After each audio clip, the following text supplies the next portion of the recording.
Менин баягы мектепте окуп жүргөндөн баштап эле ошо айлана чөйрөм өзүмдүн жаратылыш баягы Кыргызстандагы сонун жаратылыш. Анан кийин ошол мектептеги өздүк көркөм чыгармачылыгы, кружоктор.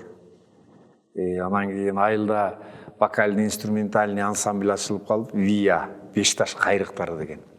Я там был ведущий конференции и пел. Ну, потом МД где-то в 7-8 9 класста хотел стать актером и режиссером.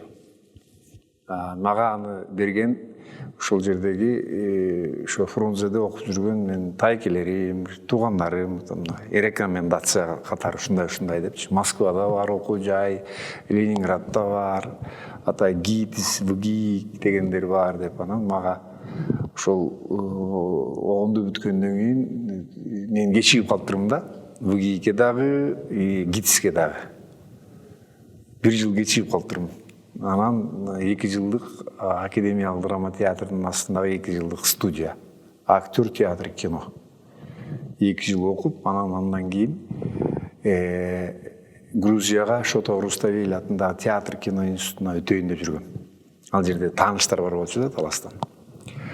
Аңгыча эле Алматыда факультет актер театр кино деп театр кино институту ачылып калыптыр. Анан ошол жакка өтүп, ошол менен ушул жакта окудум. Ошол менен баш аягы биригип окуу жайды кошкондо 44 жыл экен болуптур. 43 жыл. А мындай 38 жыл. Театр кинода.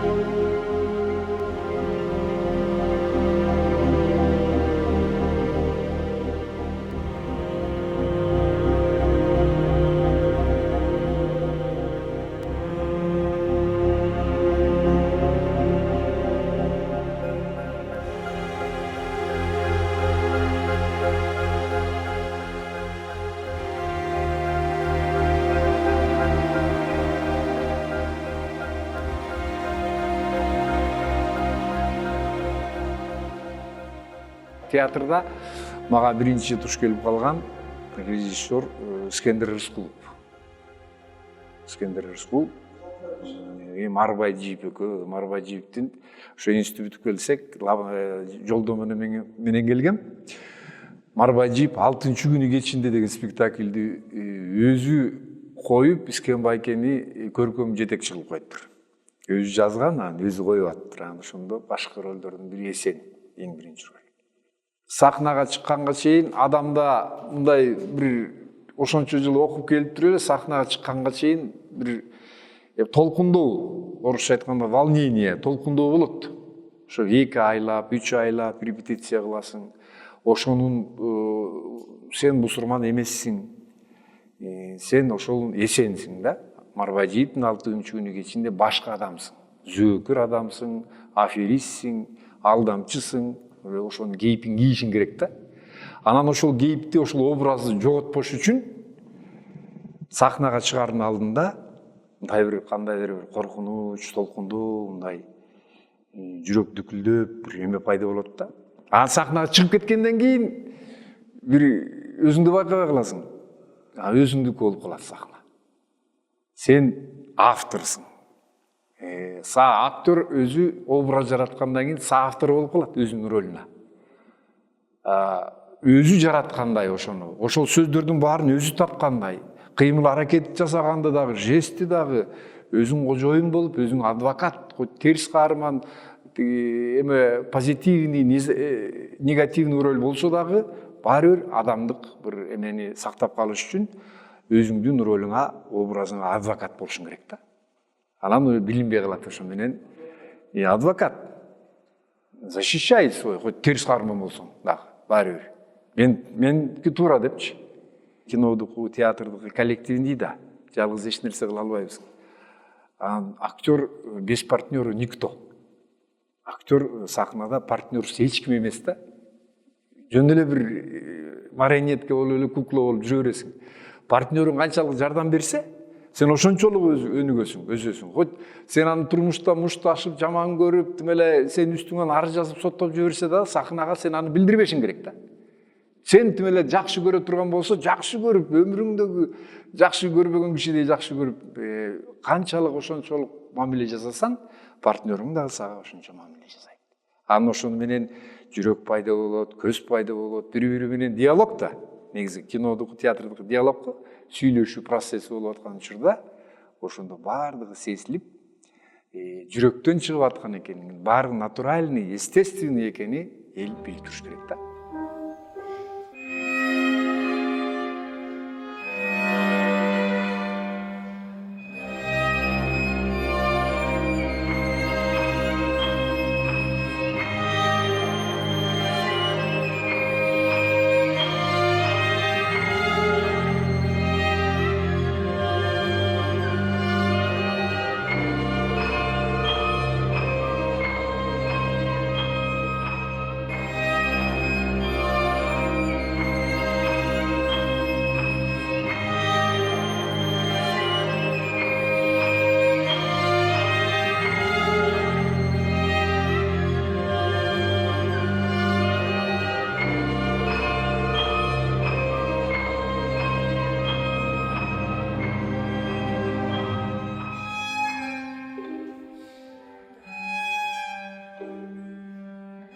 Биринчи фильм 88-жылы Дооронбек Садырбаев тарткан Айтматовдун Кыямат романы негизинде Акбаранын көз жашы. Андан кийин эле 90-жылы Айтматовдун кыргыз фильмде Бетме-бет, Плач перелетной птица, баш каарман Исмайыл. Андан кийин эле 91-жылы Кошокчу, Талип Ибраимовдуки. Анан эле ошо менен бүттү кыргыз фильм. Баары аябай кыйынчылык боло баштады, айлыктар жок, театрлар маселеси, элге келүү маселеси аябай начар боло баштады. Социалдык жактан театр эмес, базарлар да бүт баары. Кечинде барып филармонияда концерт көрүткөн учурлар, театрдан. Бирок ошого карабай, ошол учурда биз театр эмеде Шекспирде Искендер Рыскулов, Шекспирдин Ромео Джульеттасында Ромео, Шайыргүл Касымалиева Джульетта, эме биринчи эме Талайкан Абасова Джульетта, алар жаңы эле Москвадан бүтүрүп келген. Андан кийин эле Шекспирдин Искендер Рыскулов Гамлети. Мен аны ошол учурда кыйынчылыкты деле байкабай калдым. Анчалык деле мындай повезло. Анан Чыңгыз Айтматов менен бирдикте Искендер Рыскуловдун демилгеси менен мен директор болосуң деп Айтматов театр студиясы ачылып калды. Кыргыз драм театрда. Эл жок. Өзүң айткандай, эл жок, таптакыр келбейт, оңой менен афиша кылып, биз спектакль кое бердик. Жанагындай менен Алек болуп, ошо менен өзүбүзчө кыргыз фильмде жабылды. Ал кезде как раз ошол мезгилде. Анан частный студия ачылып, бир Бала Сагын деген, ал жерде мен заказной документалдык фильм тартып калдык баарыбыз.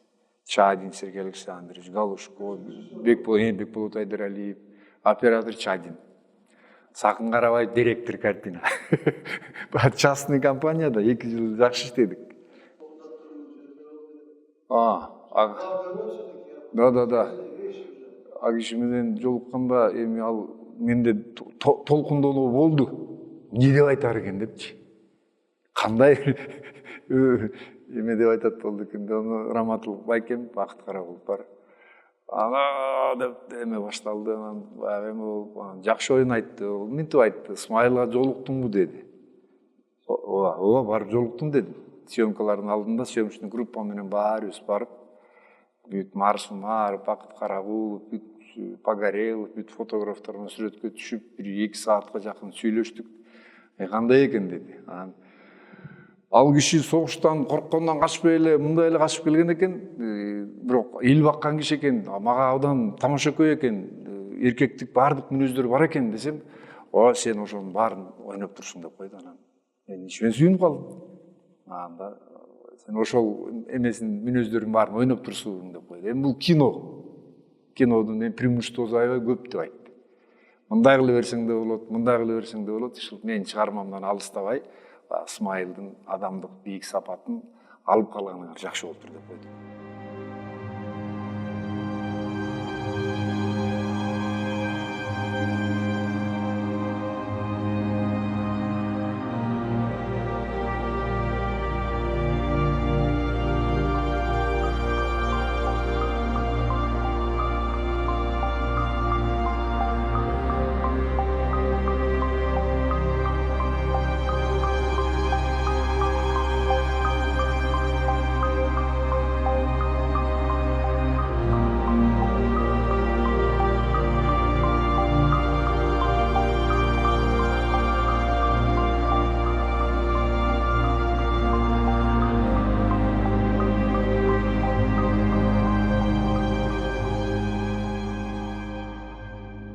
Мисалы ошол мезгилде Советтер Союзу учурунда студенттердин арасында бүт эле баягы кыдырып жүрөсүң да. Ленинградка, Москвага, Алматага бири-бирибиз мененчи, бир эмелер болчу, семестрлер учурунда бири-бирибиз менен связь болчу. Анан ошол кезде мезгил мисалы театр маселеси Советтер Союзу аябай бийикте болчу. Аябай пик театр. Америка бизден үйрөнгөн. Жанагы эме Соломин туура айткан, они от нас учились. Театрдычы. Аябай күчтүү болчу. Анда студенттердин мечтасы же любой актердун мечтасы Шекспирдин сыгра Ромеону ойноп, андан кийин эле Гамлетти ойнош. Ар биринин эле колунан келе бербейт. Мен бул жерде кыйынмын деп айтып аткан жокмун. Ал үчүн ошол Шекспирдин Гамлеттин кое турган режиссер керек. Аны ошо коллектив керек да. Мисалы репертуарда жазылып турса, Шекспирдин Гамлети бар экен десе, бул театрда барыш керек экен. Көрүш керек экен деп себеби дегенде бул ошо эпоха возрождения деп коет, кайра жаралуу жылдарында 17-кылымда жаралган чыгарма ушул күнгө чейин актуальный. Гамлет. Трагедиялардын арасынан, драмалардын арасынан эң күчтүүсү, эң бийиги, эң философиялык деңгээлде дагы баардык жагын камтыганда дагы Гамлетке жетпейт деп Белинский дагы айткан, Виктор Гюго да айткан, Лев Толстой да айткан Гамлет тууралуу.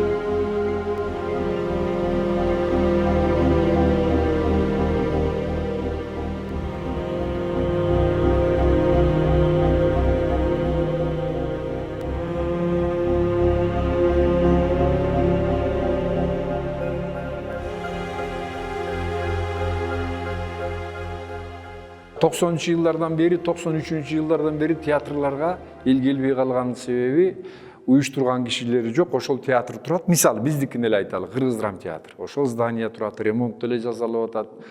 Мага коюлган спектакльдердин ошол эле музыкасы турат, ошол эле костюмдар, ошол эле сахна. Бирок актерлор маселеси оюнча баягы алмашты да, көп нерселер алмашты. Анан ошондон бери жеңил-желпи кинолор абдан көп чыгып кетти да. Ошо менен тарбияланып калды балдар. Бүт бардыгы. Жеңил-желпи ырлар. Жеңил-желпи китептер. Трибунадан да сүйлөгөндө жанагы депутаттардан баш болуп трафаретный сөздөр, жалындуу сөздөр калп эле. Чын эмес, калп эле.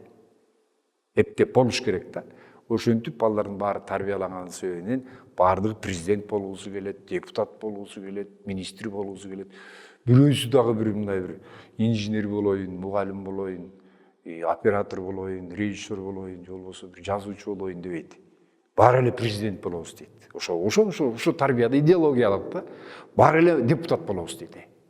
Ал колунан келеби, келбейби, иши кылып болуш керек да, эрегишип. Мисалы бизде акыркы учурларда театрларга, бир мекемелерге директор болсочу, ошо жанындагы достордун баары директор болуш керек да. Алар колунан келсе келбейби. Анан ал жерде театрдын өзүнүн көрүүчүлөрү болуш керек негизи. Мисалы ошол эле учурда Орус драма театр деп коелу. Кандайдыр бир деңгээлде булар көрүүчүлөрдү, мисалы Фрунзенин ичинде, Бишкектин ичинде азыр кыргыздар көп. 87% кыргыздар ушундай болуш керек. Кыргыздар. Орустар азыраак мисалы да. Бирок аларда күнүгө 2 сеанс болсо дагы толтура зал. Мына бизге азыр келе баштады. Эл уюштурса, жакшынакай реклама кылса келе баштады. Бирок дагы уюштуруу маселесин дагы күчөтүш керек. Спектакльдердин бардыгы көпчүлүгү орто арасында, мисалы биздин кыргыз театрдын арасында бир 4-5 спектакль бар. Келе турган, эл келе турган. Ал режиссердон эме кылат. Мисалы коюлган спектакльде, мурунку койгон спектакльдерди койсо болот. Бирок андан ашыра коюш керек да. Же ошонун деңгээлинде кылып коюш керек. Особенно мына эме эпический драмаларды. Эпический драмаларды кое турган өзүнчө бир режиссерлор болот. Колунан келет, мисалы Мел Субукеев Манасты тартам деген сыяктуу да канча жылдан бери даярданып, канча гана өзүңүз ошол жерде жүрдүңүз оператор болуп, канча жыл ээрчип жүрдүңүз, эмне деген гана баш, эмне деген тарых, эмнени гана чукулады, каяка гана барбадыңар, туурабы? Ансыгандай ошондой эпикалык Курманбекти коебу, кичинекей эпостордон коебу, чоң эпостордон коебу, аны кое турган өзү режиссер болот.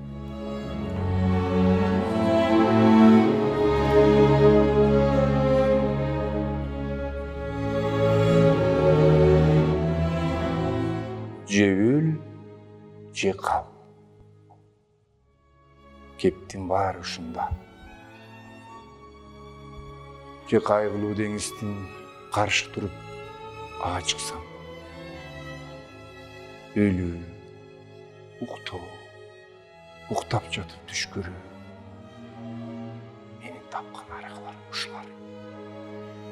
Биз тирүүлүк сезиминен айрылсак, ал дүйнөдө кандай түштү көрөбүз? Мына ушул баарыбызды кыйнаган.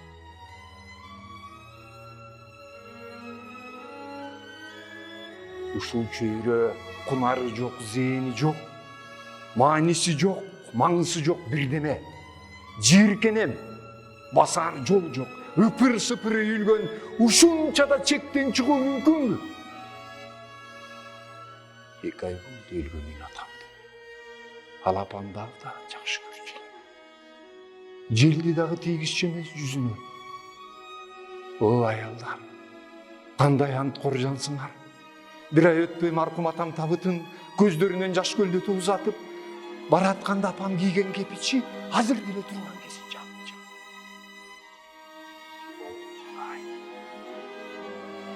Айбан дагы узагыраак чыдар эле түгөйсүз.